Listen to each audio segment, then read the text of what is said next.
자, 최소 공배수 활용하게 되면 뭔가 거창한 어떤 그 특별한 비법이 있다라고 생각하는 경우들이 있어요. 그래서 그것들을 모두 다 유형으로 이렇게 나오니까 이 유형들을 모두 다 외워서 문제의 상황을 해결해보자라고 하는 욕심을 부릴 때도 있습니다. 뭔가를 외워둔다라고 하는 건 여러분들이 새롭게 알 수 있는 어떤 그 길을 차단하는 거예요. 외우는 것 자체가 나쁘다는 게 아니라 외울 건 외워야 돼요. 선생님도 많이 외우라고 이야기합니다. 그런데 외워야 할 것이 있고 이해해야 할 것이 있고 이해한 뒤에 외워야 할 것이 있습니다. 그런데 이것을 구분짓지 않고 그냥 내가 어렵다는 이유 또 시험에 쫓겨서 이것을 그냥 자꾸 뭔가를 외워서 해결하려고 하다 보면 중등 과정까지는 그게 어느 정도 통해요. 그런데 이게 고등 과정으로 올라가는 순간 그 순간 여러분들이 아차 싶은 생각이 반드시 올 때가 있습니다. 그러니까 선생님은 지금 명심해요. 선생님은 늘 여러분들에게 얘기하기를 하루 이틀 수학 공부를 하고 말 것이 아니고 꾸준히 여러분들이 공부를 해나감에 있어서 바른 공부를 해줬으면 좋겠습니다. 전국에 있는 수많은 우리 중학교 1학년 및 중등과정을 공부하는 우리 학생 여러분 바르게 공부해 나갑시다. 그러면 오늘 그 문제, 활용 문제 바로 들어가서 보도록 할게요. 자, 이거예요. 서로 맞물려 회전하는 톱니바퀴 A, B가 있는데 A의 톱니의 수는 24개, B의 톱니의 수는 30개가 있다. 다음 물음에 답하라. 제일 처음에 이제 여러분들이 했었어야 되는 건 뭐냐면 톱니바퀴 문제만 나오면 난 이거 어려워. 초등학교 때도 봤을 거예요. 그러니까 나는 이 문제 푸는 걸 외웠어. 이건 이렇게 푸는 거야. 이 회전수는 이렇게 구하는 거야. 몇 번 돌았는지 이렇게 살펴보면 돼. 라고 그냥 외웠다면, 이해 없이 외웠다면, 이해하고 외워졌다면 그건 말리지 않겠습니다. 내가 뭐 외우려고 작정한 것도 아닌데 내가 막 문제를 풀다 보니까 자연스럽게 이해되는 과정에서 이 풀이 과정이 막 머릿속에 쏙 들어왔다 그런다면 자연스럽게 외워진 것은 뭐라 하지 않겠지만 처음에 이 문제가 이해가 안 됐던 제자들이 있다면 다음처럼 그림을 먼저 그려보세요. 자, 이게 톱니 A고요. 얘가 톱니 B야. 얘 톱니의 개수는 24개고요. 얘 톱니의 개수는 30개입니다. 톱니의 개수가 많을수록 톱니바퀴도 큰 톱니바퀴가 되겠죠. 그러면 여기서 말하기를 두 톱니바퀴가 서로 맞물려서 돌아가는데 끼리리리릭 맞물려 돌아가는데 그게 맞물려 돌아갈 때 얘가 이걸 쫓아가려면 더 많이 돌아야겠죠. 작은 녀석이 쌩 하고 돌아야 얘가 덜 돌아가는 거를 맞춰서 돌 수 있지 않겠습니까? 맞나요? 자, 그러면 처음으로 다시 맞물릴 때까지 돌아간 톱니의 개수를 구하라. 자, 이 무슨 얘기냐면 여기 있는 걸 확대해보면 이렇게 생긴 톱니와 맞물려 돌아간다 그 얘기예요. 그죠? 같은 크기의 톱니가 꽉 맞물려서 서락 돌아가니까 얘가 한 바퀴 돌 때마다 몇 개씩 톱니를 소비하죠? 24개씩 톱니를 소비해요. 얘가 한 바퀴 돌 때마다 몇 개씩? 30개씩 톱니를 소비해요. 마치 일렬로 딱 끊어서 놓고 생각을 한다면 현재 왼쪽에 나와 있는 24개의 톱니바퀴는 24개씩 끊어서 이렇게 커지는 거고요. 다음, 끊어서 생각한다면 얘는 30개씩 이렇게 커진답니다. 맞아요? 그러면 이것들이 쭉 가다가 언젠가는 싹 만나는 그 순간이 오겠지. 결국 이거 뭐야? 24씩 건너뛰는 거랑 30씩 건너뛰는 거랑 사이에서의 뭐? 최소 공배수를 구해야 되겠구나. 그럼 얘는 최소 공배수 어떻게 구할까? 2의 세제곱 곱하기 3으로 소인수분해 됐고요. 얘 30은 얼마? 2 곱하기 3 곱하기 5로 최소 공배수가 되겠죠. 다음같이 소인수분해 되겠죠. 그럼 이렇게 소인수분해된 상태에서의 최소 공배수를 구하라고 한다면 처음으로 다시 맞물 때까지 돌아간 톱니의 개수는 얘의 최소 공배수인 2와 2의 공통된 소인수에서 지수가 큰 것, 2의 세제곱. 조금 전에 했었잖아요. 곱하기 공통된 소인수 3 그대로 적어주고 공통되지 않은 거 5 적어주고. 그래서 몇 개가 나온다? 는 8, 5, 40, 120개. 몇 개? 120개. 그러니까 처음으로 맞물리려면 얘가 120개를 돌아야 되고 120개가 지나가야 되고 얘도 120개가 지나가면 동시에 120개가 싹 지나간 상태에서 원래 그 자리로 딱 오겠더라.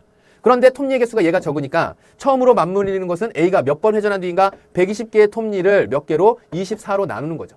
그래서 24로 나누게 되면 얼마? 몇 번이 돌았을까? 바로 5번 돌았겠구나. 몇 번 회전한 후인가? 5. 처음으로 다시 맞물리는 것은 B가 다시 몇 번 회전한 것인가? B 120개의 톱니를 소비해야 된다.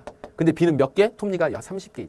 한 바퀴 돌 때마다 30개씩 톱니를 소비한다. 라고 한다면 얘는 얼마? 옳지. 4번. 4번 회전한 뒤에 다시 원래대로 돌아온다라는 사실을 알 수 있는 것이죠. 됐습니까? 이해가 안 된다면 그림을 그려서라도 그림을 그리는 걸 창피하게 생각하지 말아요. 활용 문제에서 그림을 그려보는 건 정말 여러분들의 생각을 쉽게 풀어갈 수 있는 도구가 될 수 있습니다. 자, 다음 문제. 어느 중학교 1학년 학생들이 수련회에 가서 짝을 지어 모이는 게임을 하려고 하는데 처음에는 6명, 다음에는 8명, 나중에는 10명씩 짝을 지었더니 자, 이런 게임 많이 하죠. 라라라라라라 뭐 빙글빙글 돌다가 이제 사회자가 삑 하면서 6명 그러면 그러면서 막 6명끼리 이렇게 막 모이잖아요. 그러다 친구 하나가 오면 막 콧물 흘리는 친구 오면 저리가 그러고 이렇게 막 밀치고. 그러지 말아요. 친구들끼리 사이좋게 지내기 바라겠습니다. 자, 차례로 4명, 6명, 8명이 짝을 짓지 못하고 남았다. 이 게임에 참여한 학생이 200명보다 많고요. 300명보다 적다고 했을 때 게임에 참여한 학생은 모두 몇 명인지 구하여라 라고 했습니다. 처음에 몇 명? 6명이에요. 두 번째 몇 명? 8명입니다. 그 다음에 나중엔 10명씩 짝을 지었어요. 그랬더니 전체 학생 수가 있는데 이 전체 학생 수를 참여한 학생은 게임에 참여한 학생 모두 몇 명인지 구해라. 그 구하는 학생 수를 네모라고 합시다. 6명씩 묶어놨더니 몇 개의 묶음이 생기고 나서 나머지가 4명 생겼다 그 얘기죠. 사실 이런 내용 설명하는데 이 식이야 라고 설명하고 끝내버리면 상관도 없겠지만 선생님은 여러분들이 그렇게 공부하길 원치 않는다니까요. 정말 바르게 공부했으면 좋겠습니다. 시간이 들더라도. 다음 네모 전체 학생이 있는데 8명씩 묶어봤더니 얘네가 옳지 몇 개의 묶음이 생겼는지 모르겠는데 6명이 남았대요. 전체 학생이 몇 명이 게임에 참여한 학생이 몇 명인지 모르겠는데 10명씩 하고 났더니 이번에는 또 몇 개의 묶음이 생겼는지 모르겠지만 뭐 8명이 짝을 짓지 못하고 남았대. 자, 이런 일이. 그러면서 이 나눗셈의 식으로 그대로 풀기에는 아무래도 불편하니까 얘를 검산식으로 전환시킵니다. 나눗셈을 검산식으로 전환시키면 6 곱하기 몫인 네모, 세모 더하기 4. 그게 전체 게임에 참여한 학생 수죠. 얘도 8 곱하기 목 곱하기 더하기 6 하게 되면 전체 학생 수 나오죠. 그 다음에 얘는요. 10 곱하기 별, 몫을 곱한 다음에 거기에 더하기 8 하게 되면 전체 학생 수 나옵니다. 자, 여기서 잠깐.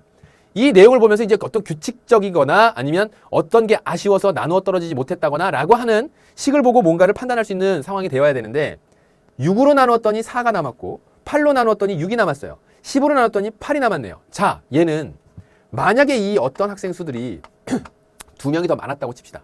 뭐라고요? 2명만 더 있었다면 여기에 플러스 2 했다면 2 하니까 6 플러스 2 하니까 얼마? 8 플러스 2 하니까 10이에요. 결국 이 이야기를 종합해서 정리해보면 이 어떤 학생 수에다가 이 게임에 참여한 학생 수가 2로 더해진다면 2가 더해진다면 이런 관계식 때문에 그 수는 아하 6의 배수이고 8의 배수이고 10의 배수이겠구나. 6, 8, 10의 공배수 중 하나겠구나 라는 거예요. 그럼 6, 8, 10의 공배수는 어떻게 찾는다고? 옳지. 최소 공배수의 성질을 이용해서 찾죠. 그럼 6, 8, 10의 최소 공배수 찾읍시다. 6, 8, 10의 최소 공배수. 이번에는 공약수로 나눠갈까? 2, 3은 6, 2, 4, 8, 2, 5, 10. 끝났네? 세 수 모두 서로 소죠. 이 다음엔 더 이상 할 수도 없어. 그러면 지금 나와 있는 데에서 2, 3은 6, 6, 5, 30. 30에다가 120 되겠네요. 맞나요? 3, 2, 6, 6, 5, 30, 120 됐죠? 그래서 최소 공배수가 얼마냐면 120이에요. 네모 더하기 2가 결국 뭐냐면 120명이 되거나 그죠? 120 최소 공배수의 배수들로서 작성해 볼 수 있겠다. 120명, 그 다음에 또 100, 200, 40명, 그 다음에 360명 등등등을 생각하는데 이때 중요한 사실 하나가 뒤에 이어지는 게임에 참여한 학생이 200명보다는 많고 300명보다는 적을 때 라고 했으니까 지금 나와 있는 이 식에서는 뭐로 정리한다? 240명. 주의해야 될 건 답을 240이라고 적으면 안 돼. 네모 더하기 2가 240명이 되어야 되는구나 라는 사실로서 네모는 얼마가 된다? 238명이 참가했구나 라는 것을 알 수 있는 거예요.